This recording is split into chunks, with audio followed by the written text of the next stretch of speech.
Hello, I am going to talk about the benefits of the animals and the plants for our life. The plants give us food, tools, clothes, oxygen by the air.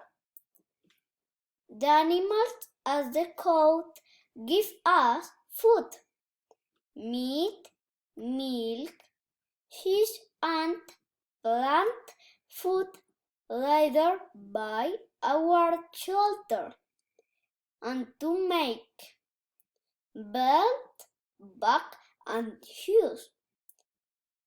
For this reason it is important that we meet the needs of animal and plant, and we must not destroy nature.